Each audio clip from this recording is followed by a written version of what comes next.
Nesse vídeo eu analiso várias carteiras que vocês me mandaram aqui na descrição do YouTube. Então, se você quer ter a sua carteira analisada, basta você clicar aqui embaixo.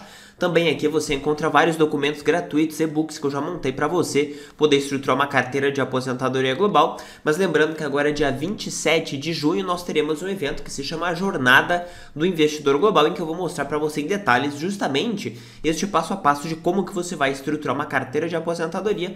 Então basta você clicar aqui embaixo para você poder se cadastrar, certo? Se você não me conhece ainda, meu nome é Otávio Paranhos, eu sou analista de valores imobiliários e neste canal eu trago para você como estruturar uma carteira de aposentadoria global. Então me segue lá já no Instagram, é otavio.paranhos, respondo perguntas por lá e também aqui pelo YouTube. Neste vídeo aqui eu vou trazer para você um conteúdo sobre análise de carteiras que vocês me mandaram. Então vamos direto para a nossa primeira carteira. Eu perguntei o momento de vida e ele me disse: boa tarde, Otávio, tudo bem? Tenho 54 anos, casado, tenho um filho que estuda engenharia em Darmstadt, na Alemanha. Ele é formado em análise de sistemas e engenharia civil, né? Tem casa própria no Rio de Janeiro, tem uma casa própria em Porto, né? No Porto, lá em Portugal. E ele tem uma loja, um comércio de materiais de construção há 26 anos, né?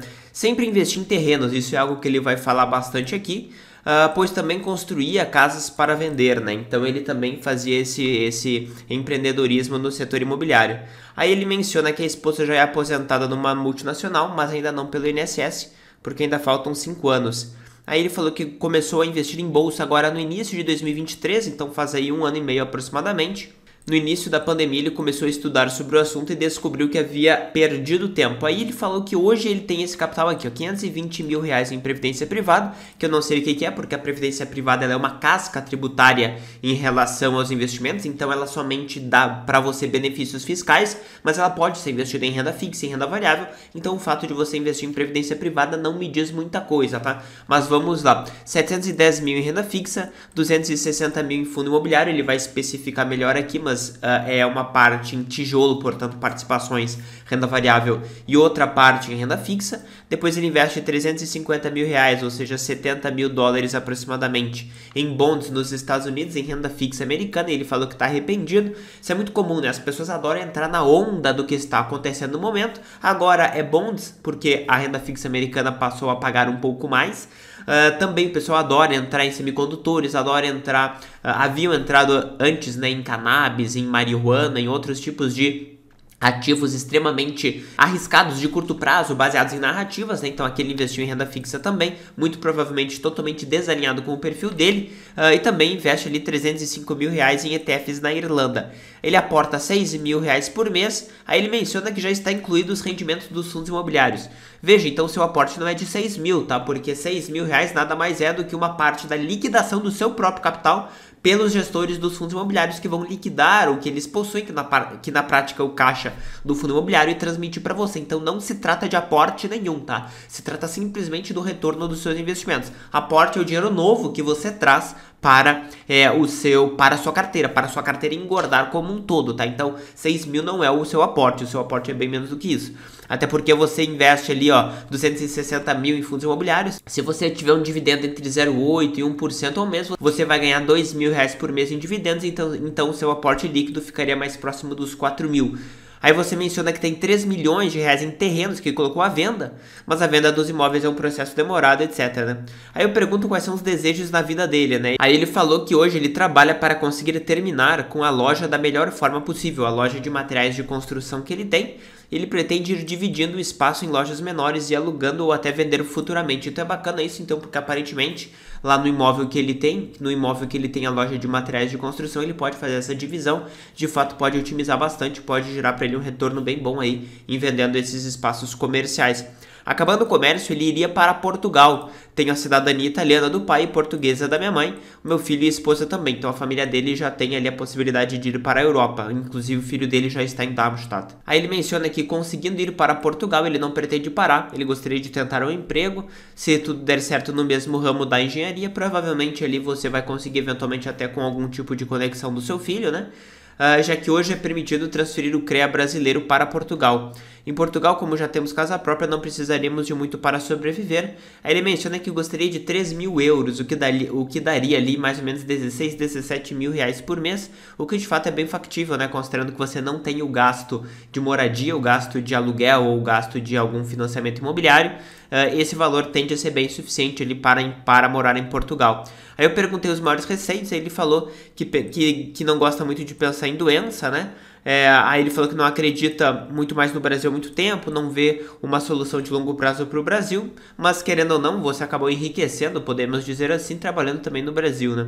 Aí eu pergunto sobre a carteira, aí ele vai especificar um pouco ali os ativos dele, eu já vou trazer a planilha para você observar, tá? Aí ele mencionou que dos 260 mil reais em fundos imobiliários, ele tem 50% em renda fixa e 50% em tijolo, né? Portanto, em papel, em LCIs e CRIs através de fundos imobiliários. Então, na prática, ele tem 130 mil reais que também agregam a renda fixa que ele já mencionou que tinha mais de 700 mil reais, né? Aí ele menciona que esse capital dos fundos imobiliários veio do terreno que ele vendeu, que rende aproximadamente, né, esses fundos imobiliários 1% ao mês, valor esse que é sempre reinvestido. No momento não penso em me desfazer, certo? Você tem que avaliar bem como é que a sua carteira de fundos imobiliários, porque de fato pode ser uma gestão bem ativa e realmente bem difícil de se fazer. Aí ele mencionou que começou a pagar a previdência privada no ano de 2000 no Banco do Brasil, né? No ano passado ele fez a portabilidade para a XP, o que é bom. Normalmente a XP oferece bem mais fundos de previdência privada que podem ser bem melhores para você, podem ser mais baratos, mais diversificados, mais otimizados, muitas vezes mais passivos, né? Aí ele falou que no Banco do Brasil ele só perdia dinheiro e pagava uma taxa de carregamento, que é absurdo hoje em dia. Praticamente não existe mais nenhuma previdência decente, né, que cobre taxa de carregamento. Ele falou que demorou muito a perceber, era debitado automaticamente na conta e aí se passaram 23 anos. Né?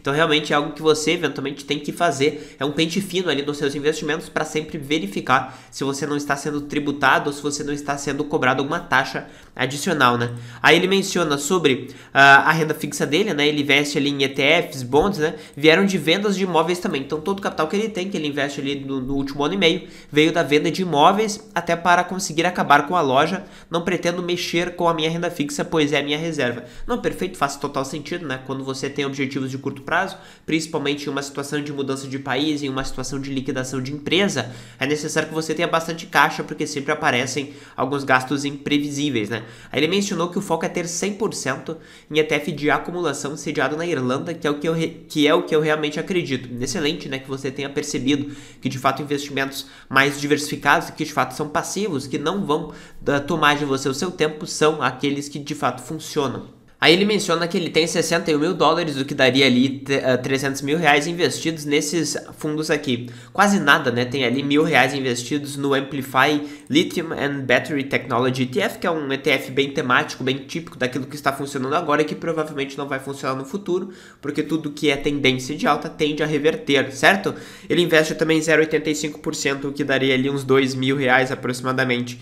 Em outro fundo, esse daqui ele é um fundo europeu, né? Também de veículos elétricos e de tecnologia de mobilidade, né? Comprei ambos bem no início, mas pretendo me desfazer. Hoje não estou acreditando mais na tese. Esse é o problema, né? O fundo ele sobe quando as pessoas acreditam e depois deixam de acreditar e aí acabam vendendo no prejuízo. Então não recomendo muito. Ele investe um capital bem maior aqui no caso no CSPX, que é o S&P 500 e também no VUAA, que também são do S&P 500. Então, na prática, investe praticamente 18% e meio do total da carteira de ETFs em ações do S&P 500. Não é necessariamente uma alocação ruim, uma alocação boa investir nas empresas americanas de maneira neutra, né? Tem que ver qual o percentual que está nos demais ativos para que não concentre demais nos Estados Unidos, né? Ele menciona que primeiro ele comprou, depois ele falou que só tem uma cota, depois ele descobriu o outro fundo que aí acabou comprando em maior quantidade, mas na prática não faz uma diferença significativa, é praticamente a mesma exposição, certo? Ambos investem no S&P 500, que são fundos de acumulação irlandeses. E para complementar o investimento nas empresas americanas, ele investe bastante, aqui 8,8% e 8,6% em empresas de energia, na prática petróleo e gás do S&P 500 e tecnologia também do S&P 500, que são fundos também irlandeses, né? Veja que não necessariamente porque você investe no mercado americano, você está necessariamente protegido. Eu acho bom que você invista em grandes multinacionais, você tem feito isso em 18% da carteira, mas aqui mais praticamente 17%, quase o dobro em dois setores específicos, eu seria bem cético, até porque em tecnologia você já está investindo algum capital superior aqui naquela narrativa superior ali de veículos elétricos, segurança, então eu não faria muito apostas setoriais. Até porque, né, quando a gente observa as características dos setores, energia é algo extremamente cíclico, tecnologia também, muito dependente de taxas de juros, né? Então, assim, você tem que ver qual é o perfil de carteira que você quer. Você está tornando a sua carteira mais cíclica de maneira geral. Aí investe um capital bem pequeno aqui em renda fixa, que é basicamente ali tesouro americano, né? Então praticamente não tem risco, um capital bem pequeno de $600. Aí depois ele investe em semicondutores, aqui também bastante coisa, né? 8,5% mais 8,5%, o que daria ali 17% do total. De fato aqui é bem mais nichado do que inclusive as empresas de energia e as empresas de tecnologia que ele investiu anteriormente, que ele já havia concentrado. Então eu particularmente acho que a narrativa aqui também ela vai ter um fim trágico, assim como aconteceu em outros tipos de fundos mais setoriais específicos, né? Você muito provavelmente comprou esses fundos porque justamente no período que você começou a investir, de um ano e meio para cá, esses fundos performaram muito bem. Isso não tem nenhuma evidência que eles vão continuar performando tão bem assim. Depois investe uma alocação bem grande, né? Ali de 9% do total em urânio, né? E urânio no total de uma carteira neutra é muito menos do que 9%, né? É menos de 1% na realidade.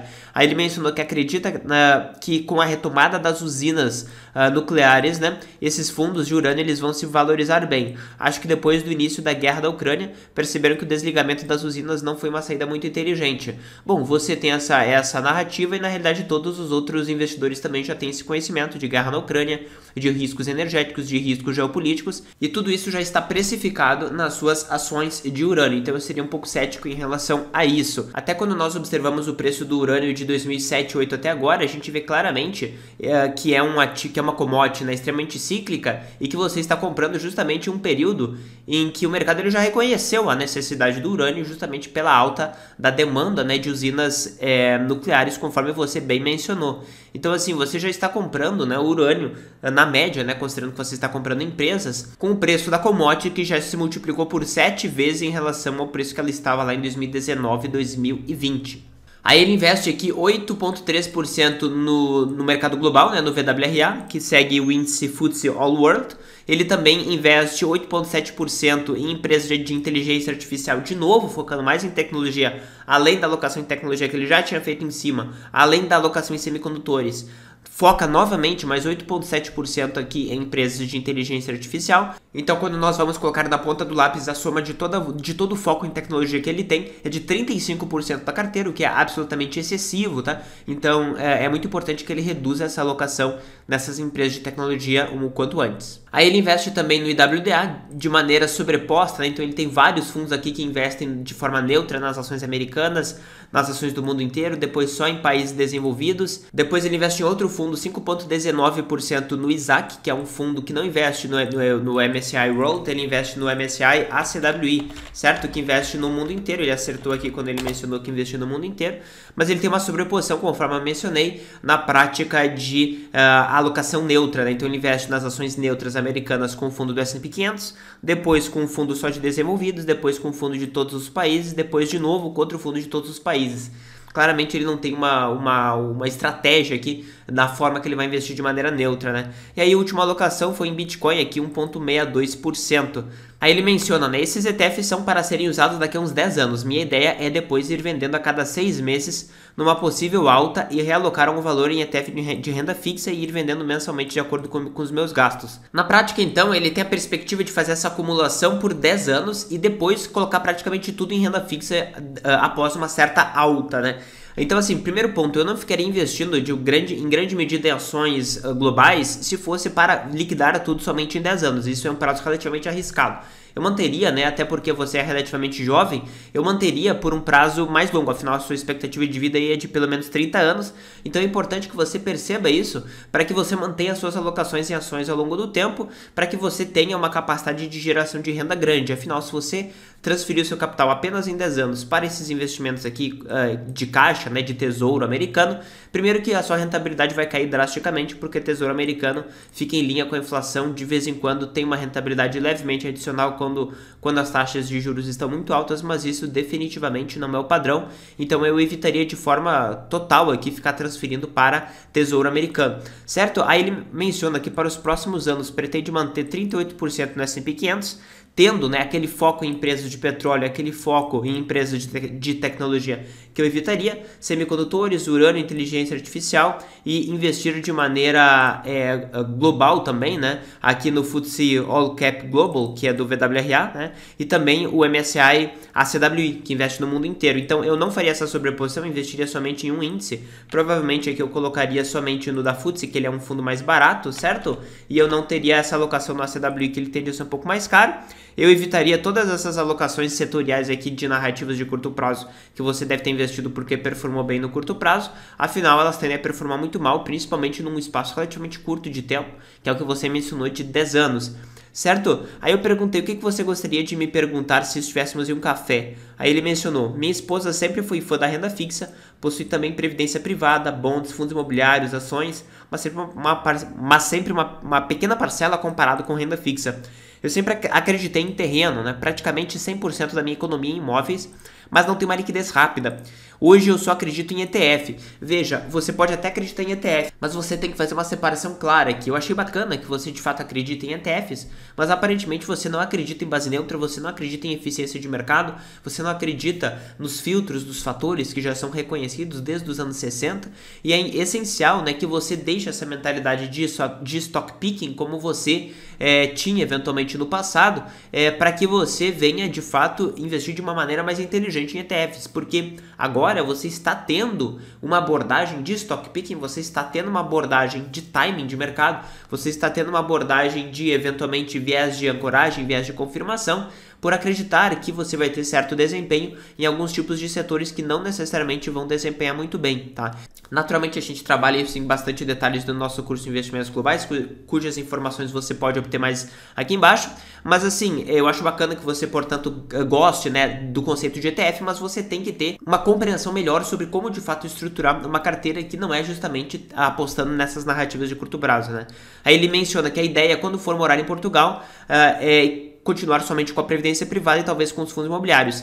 Veja algo importante, né? Você vai ter que observar muito bem a questão da sua residência fiscal, porque se você for para Portugal, você vai ser residente fiscal português. Consequentemente, você vai pagar o imposto de renda lá, você vai pagar imposto sobre os seus ganhos de capital e sobre a sua renda, os seus dividendos também lá, né? Então tem que ver exatamente como que você teria vantagem fiscal na previdência privada brasileira, porque se você é residente fiscal português, você poderá pagar imposto também sobre aqui no Brasil, então tem que ver se vale a pena ou não. Eventualmente faria mais sentido liquidar tudo e migrar totalmente para Portugal, tá? Uma coisa que eu achei bem importante aqui na sua carteira é que eu não encontrei alocações em euro, né? Que você falou que quer ir para Portugal, embora tenha algumas alocações nas ações globais em euro, você não tem nenhum tipo de foco ou direcionamento mínimo, nem para renda fixa em euro, que vai ser muito importante para você, nem para ações eventualmente um pouco mais voltadas ao euro. Não é para você necessariamente ter uma alocação maior, mas ter um direcionamento um pouco maior, pelo menos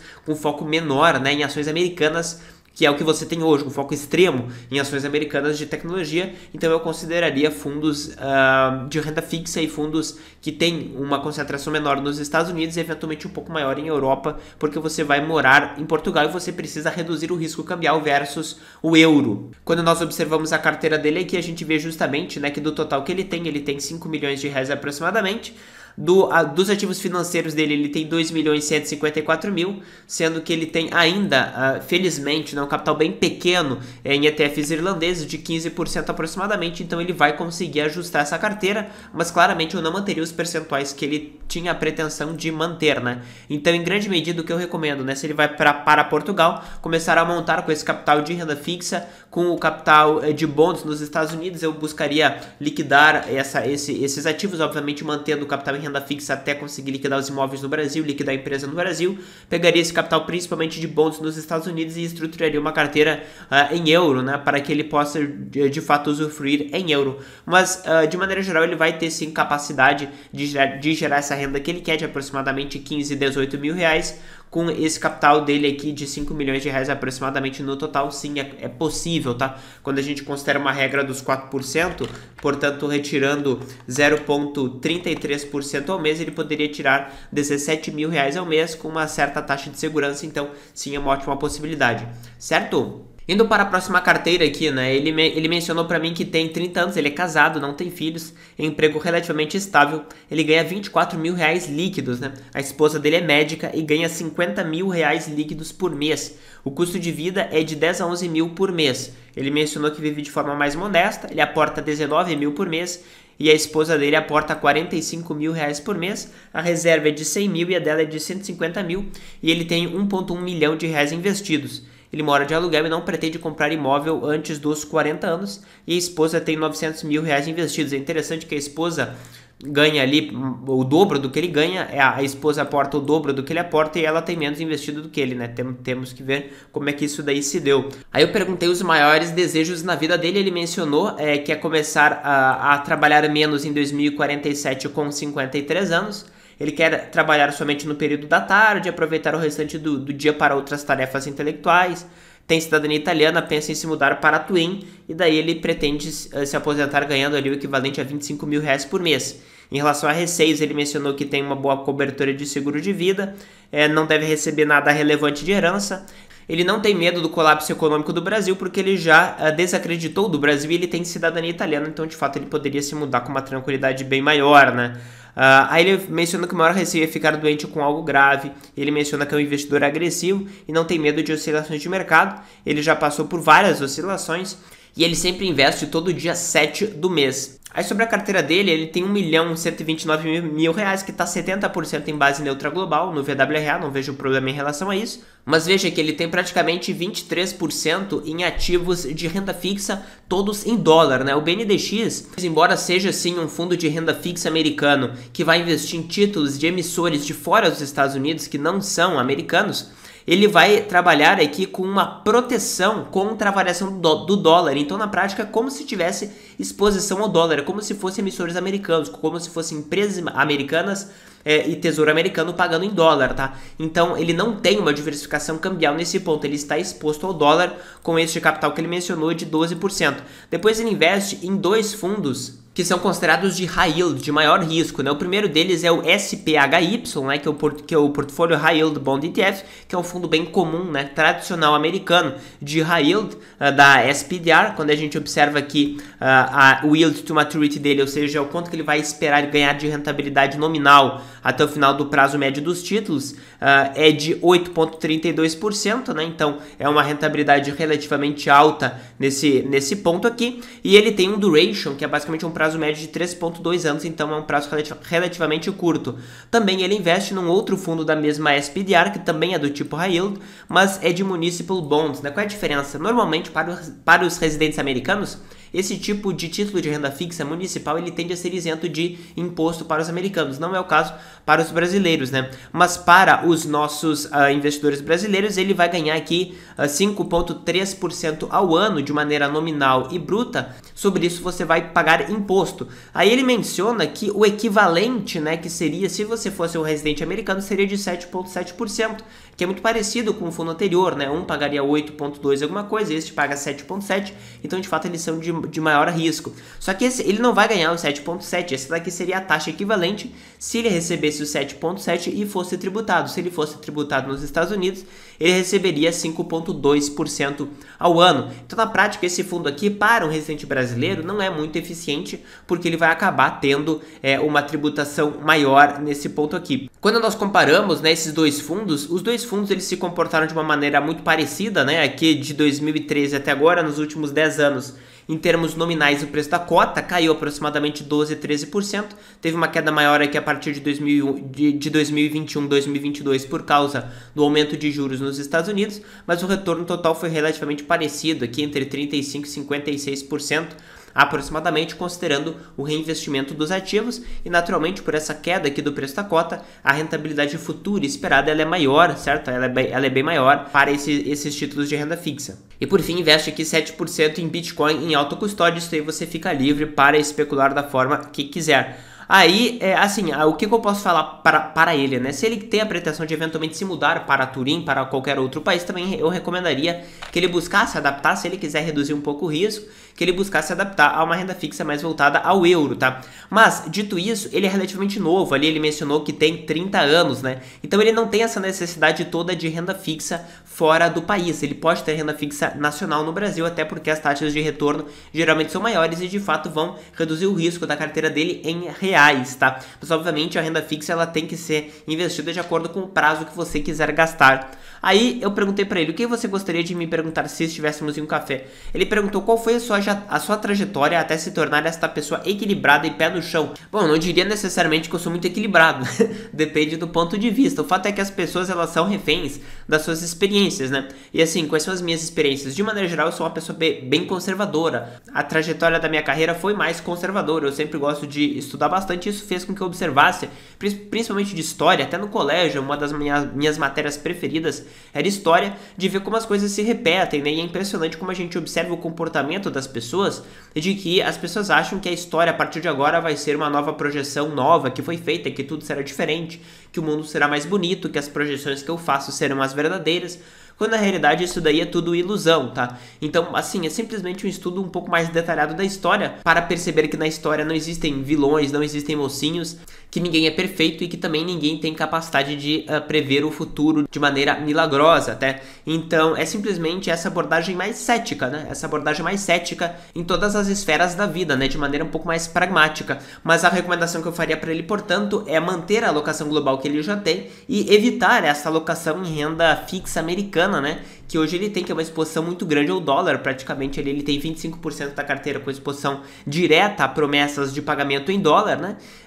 Para ele conseguir eventualmente ter esta mudança no futuro. Se você gostou desse conteúdo, não deixe de ver os outros materiais que eu já disponibilizei gratuitamente aqui e também se cadastre no nosso evento agora dia 27 de junho, a Jornada do Investidor Global, para você entender o passo a passo que eu vou mostrar para você como estruturar uma carteira de aposentadoria global. Então é gratuito, é online, basta você se inscrever aqui embaixo. Se você gostou deste conteúdo, se inscreve no canal e ativa as notificações para você não perder nada que eu coloco aqui. Valeu!